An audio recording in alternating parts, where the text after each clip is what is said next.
Hello good morning. ഇപ്പോൾ സമയം ഒരു 7 മണിയായിട്ടുണ്ട് കേട്ടോ. ഇതാണ് ഇപ്പോൾ ഇവിടുത്തെ കാലാവസ്ഥ. സോൾജ് എഴുന്നേറ്റ് വന്നിട്ടുണ്ട്. ഇന്നലെ നൈറ്റ് കഴിഞ്ഞിട്ട് രാവിലെയാണ് വന്ന് കിടന്നത്. ഒരു മണിക്കൂർ ഉറങ്ങിയതിന് ശേഷം ഇപ്പോൾ യൂണിറ്റ് പോകാൻ നിൽക്കണം. 8:30 എത്തണം യൂണിറ്റിൽ. ഇനി ഞാൻ ചായക്ക് സേമിയ ഉപ്മാവാണ് ഉണ്ടാക്കിയത്. പിന്നെ സോൾജ് ഒരു 11:30 ആയപ്പോഴേക്കും വന്നു. പിന്നെ ഞങ്ങൾ നേരെ കുളിച്ച് അടുക്കളയിലേക്ക് കയറി. കാരണം ഇന്ന് ബിരിയാണി ഉണ്ടാക്കാനൊരു പ്ലാൻ ഉണ്ടായിരുന്നു. അങ്ങനെ ബിരിയാണി ഉണ്ടാക്കാൻ വേണ്ടിയിട്ട് ചിക്കൻ പൊരിക്കുന്നതും മസാല ഉണ്ടാക്കുന്നതൊക്കെ സോൾജു ആണ്.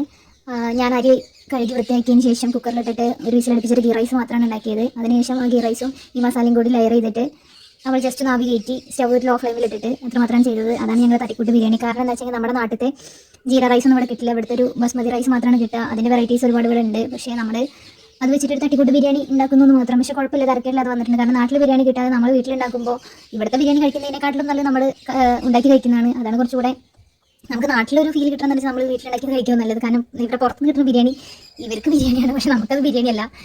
അങ്ങനെ തട്ടിക്കൂട്ട് ബിരിയാണി ഉണ്ടാക്കി ഉച്ചയ്ക്ക് കഴിച്ചിട്ട് ഞങ്ങൾ ജസ്റ്റ് ഒന്ന് കിടന്നു. ഞാൻ ഉറങ്ങിയില്ല, സോജു കുറച്ചധികം നേരം കിടന്നുറങ്ങി. കാരണം ഇന്നലെ നൈറ്റ് ആയിരുന്നല്ലോ. അതിൻ്റെ ഉറക്കം ബാക്കിയുള്ളത് ഉറങ്ങി തീർത്തു. അതിനുശേഷം ഞങ്ങളൊരു 6 മണിയൊക്കെ ആകുമ്പോൾ എണീറ്റിട്ട് ഗുലാബ് ജാമുൻ ഉണ്ടാക്കി.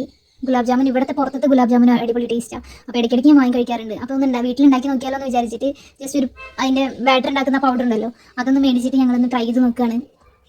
അങ്ങനെ സോൾജു ഇതിന് മുന്നേ ഉണ്ടാക്കിയിട്ടുണ്ടെങ്കിൽ ഞങ്ങൾ കല്യാണം കഴിയുന്നതിന് മുന്നേ അവൻ എനിക്ക് വീട്ടിലേക്ക് കൊണ്ടുവന്നിട്ടുണ്ട് ഉണ്ടാക്കിയിട്ട്.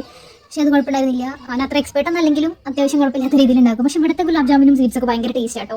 നമ്മുടെ നാട്ടിൽ കിട്ടാത്ത കുറേ വെറൈറ്റി ടൈപ്പ് സ്വീറ്റ്സ് ഇവിടെ കിട്ടും. ഭയങ്കര ടേസ്റ്റുമാണ്. ഇവർ കൂടുതൽ നെയ്യാണ് ഉപയോഗിക്കുക തോന്നുന്നത്. ഏതൊരു സ്വീറ്റ്സ് എടുത്ത് കഴിക്കുമ്പോൾ നമുക്ക് നെയ്യിൻ്റെ ഫ്ലേവർ അധികമായിട്ട് തോന്നാറുണ്ട്. എനിക്ക് പേഴ്സണലി ആണ്, എനിക്കറിയില്ല ബാക്കി എല്ലാവരും ഇവിടുന്ന് കഴിച്ചിട്ടൊക്കെ ഉണ്ടായിരിക്കും. പക്ഷെ നല്ലതാണ്, നല്ല ടേസ്റ്റ് ഉണ്ടായിരിക്കും. അങ്ങനെ ഞങ്ങൾ ഗുലാബ് ജാമുനൊക്കെ ഉണ്ടാക്കി, പഞ്ചസാര ലൈനൊക്കെ ഉണ്ടാക്കി അതിൽ സോക്ക് ചെയ്ത് വെച്ചു. ഇനിയിപ്പോൾ ഇന്ന് ഉണ്ടാക്കിയത് നാളെ എടുക്കാൻ പറ്റുള്ളൂ. കാരണം ആ ഗുലാബ് ജാമുൻ്റെ ഉള്ളിലോട്ട് പഞ്ചസാര ലൈനി കയറി ചെന്നാലേ ലൈനൊരു ടേസ്റ്റ് ഉണ്ടാവുള്ളൂ. അങ്ങനെ എല്ലാവർക്കും അറിയുന്നുണ്ടായിരിക്കും, ഞാൻ പറഞ്ഞത് മാത്രം. അതിനുശേഷം പിന്നെ ഞങ്ങൾ വീട്ടിലേക്ക് വിളിച്ച് കുറച്ച് നേരം ചൂട് പിടിക്കാനിരുന്നു. കാരണം എന്താ വെച്ചെങ്കിൽ ഇവിടെ തണുപ്പ് രാത്രി ഒരു 6 മണിക്ക് ശേഷം പിന്നെയും നല്ല പീക്കിലേക്ക് എത്തും. അപ്പോൾ ഞങ്ങൾ കുറച്ച് നേരം ചൂട് പിടിച്ചിരുന്നിട്ട് ഭക്ഷണം കഴിച്ചിട്ട് പോയി കിടന്നുറങ്ങി.